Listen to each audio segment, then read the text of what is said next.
Choice between primary and secondary sources of data. Selection depends upon the following. എങ്ങനെയാണ് നമ്മളിപ്പോൾ primary ഡാറ്റയും secondary ഡാറ്റയും എങ്ങനെയാണ് നമ്മൾ ചൂസ് ചെയ്യുക എന്നുള്ളതാണ്. അതിന് ഡിപ്പെൻഡ് ചെയ്യുന്ന ഫാക്ടേഴ്സ് എന്തൊക്കെയാണ്? Just see that. Nature and scope of enquiry or study. നമ്മുടെ ഏരിയ ഓഫ് സ്റ്റഡി, അതിൻ്റെ നേച്ചർ ആൻഡ് അതിൻ്റെ സ്കോപ്പ്, അതിൻ്റെ സാധ്യതകളെല്ലാം അനുസരിച്ചിട്ടാണ് the opportunities of that particular area of study അതിനെ ഡിപ്പെൻഡ് ചെയ്തിരിക്കും നമ്മൾ പ്രൈമറി ഡാറ്റ ചൂസ് ചെയ്യണോ അതോ സെക്കൻഡറി ഡാറ്റ ചൂസ് ചെയ്യണോ എന്നുള്ളത് the researcher will decide. Then accessibility of financial resources, availability of time, degree of accuracy necessary for the study, how much accurate the study, how much accurate or precise that study should be.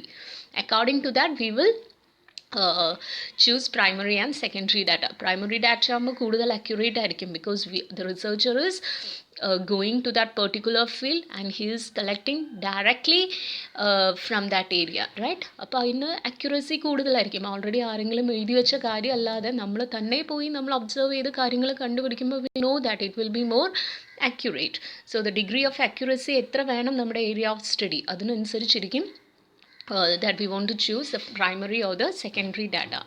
Next, the status of the investigator or researcher. The status of the investigator in the sense, see, ഒരു mini project ചെയ്യുന്ന ഒരാളും ഒരു major project ചെയ്യുന്ന ഒരാളും അല്ലെങ്കിൽ ഒരു business research highly scientific ആയിട്ട് ചെയ്യുന്ന ഒരാളും the one who's searching something, he is a researcher, right? ഇപ്പോൾ നമ്മൾ നെക്സ്റ്റ് സെമസ്റ്ററിൽ ഒരു റിസർച്ച് ചെയ്യുകയാണെങ്കിൽ V R A researcher.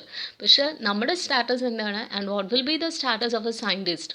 He is going to research for for the whole world. If he is going to research, the status is different, right? So according to that the choice between the data will be different. Then the availability of trained investigators. ഒരു റിസർച്ചറുടെ അടിയിൽ നമുക്കറിയില്ല, ഇപ്പോൾ ഒരു പ്രൊജക്റ്റൊക്കെ നടക്കുകയാണെങ്കിൽ there will be A project team under there will be many employees or there will be many team members will be there. അപ്പോൾ ആ trained ഇൻവെസ്റ്റിഗേറ്റേഴ്സിൻ്റെ availability അനുസരിച്ചിരിക്കും the choice of taking this secondary or primary data. Then primary source gives a detailed data compared with the secondary source. That we know, right? So secondary existing ആണ്, primary direct ആയി collect ചെയ്യാണ്. So primary source gives a detailed data comparing with secondary sources. So only this much. So ഈ ഇത്രയും class നന്നായിട്ട് കേട്ട് മനസ്സിലാക്കുക and try to prepare lecture note for this.